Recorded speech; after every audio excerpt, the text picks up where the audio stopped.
Another amazing week in the NFL is in the books.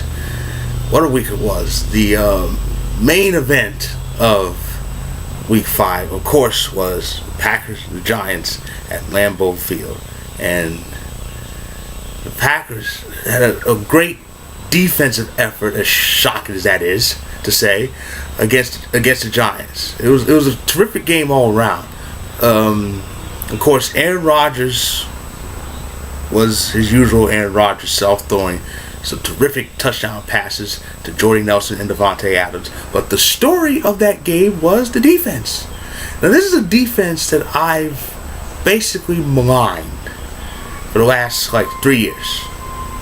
That we give up anything, but the defense completely stifled the Giants. We made Eli and company a discombobulated mess. We didn't give up a touchdown until way late in the game, with probably about 2 minutes left, a little bit before the warning. Odell Beckham gets in the end zone, and then after that, he makes peace with the kicking net. But other than that, it was a stifling defensive effort. Yes, they got to field goal range, but all they did was kick field goals. Even when they were real close to scoring a touchdown earlier, they ended up with 3.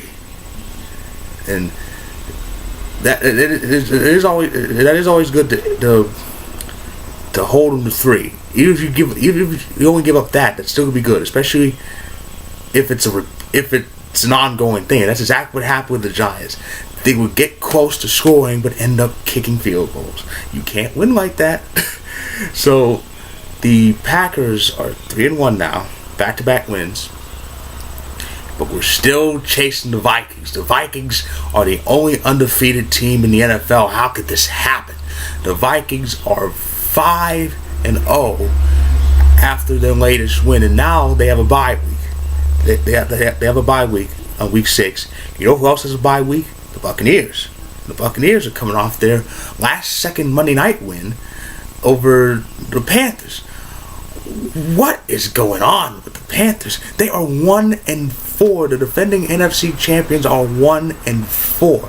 If you count the Super Bowl, they've lost 5 out of their last 6 games. I mean,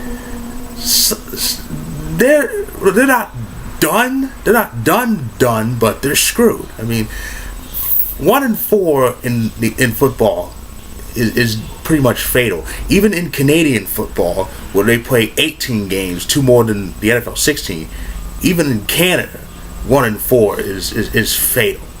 You have to really win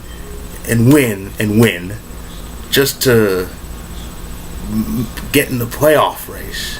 And seeing as how the NFC South is not the train wreck it was in 2014, the Panthers can't just slack off and expect everybody else to fall off.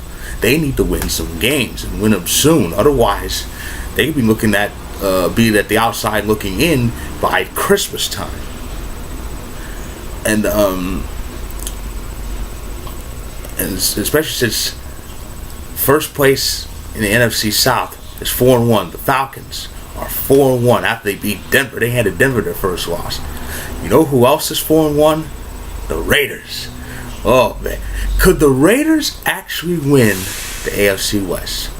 Now, I know it's only week 5, but that isn't late enough to ask this question, considering that this is a Raiders team that has been mocked and maligned for being foolhardy and penalty prone. But they are really playing some good football. They are gelling. They are 4-1, as are the Broncos. But technically, the Raiders are the first place team because the Broncos haven't played a divisional game yet, while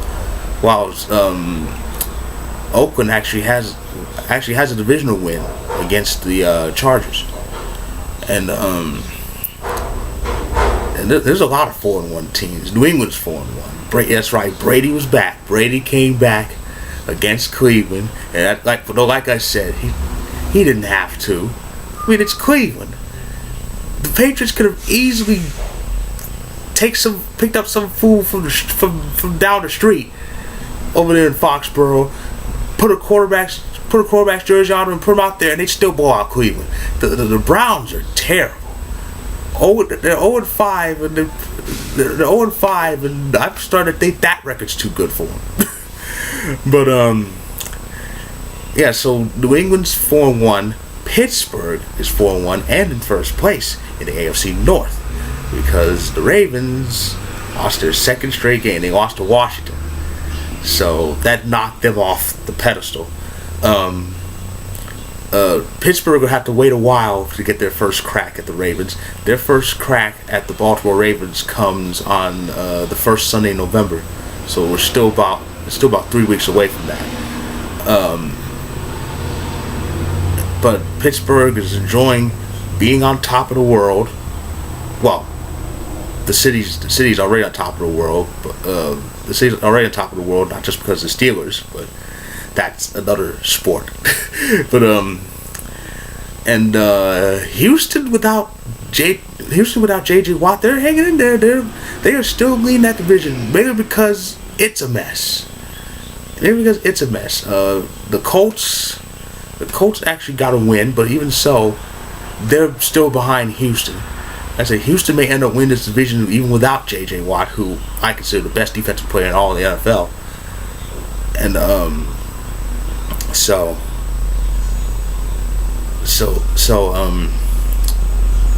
that's what's going on in the AFC. Of course, the NFC, Dallas, they've reached first place in the NFC East after Philadelphia got handed their first loss.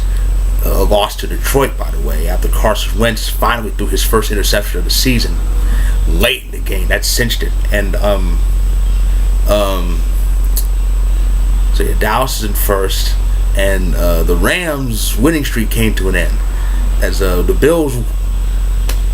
It was so silly. I couldn't believe this happened. Now, yes, quarterback threw a pick six that gave the Bills the lead, but he was let off the hook, in my opinion, by Jeff Fisher. He committed such a stupid decision. They were on the verge of a touchdown. I think they were like 3 or 4 or 5 yards away. It was 4th and goal. Any other coach would have went for it. Instead, he decides to be conservative.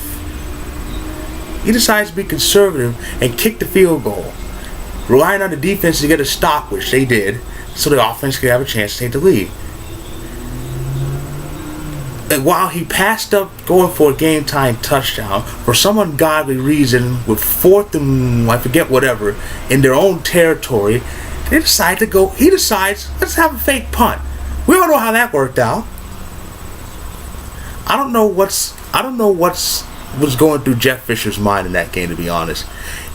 Either he still thinks he's coaching the old Titans when that Music City Miracle happened so many years ago, or he is, as a certain future WWE Hall of Fame would say, a stupid idiot. I think it's the latter, though that's just me. Anyway, that was the wackiness that is Week 5. Week 6 begins tomorrow in San Diego. Denver and the Chargers. Denver's first divisional game of the season. Green Bay has Dallas next. That's going to be good.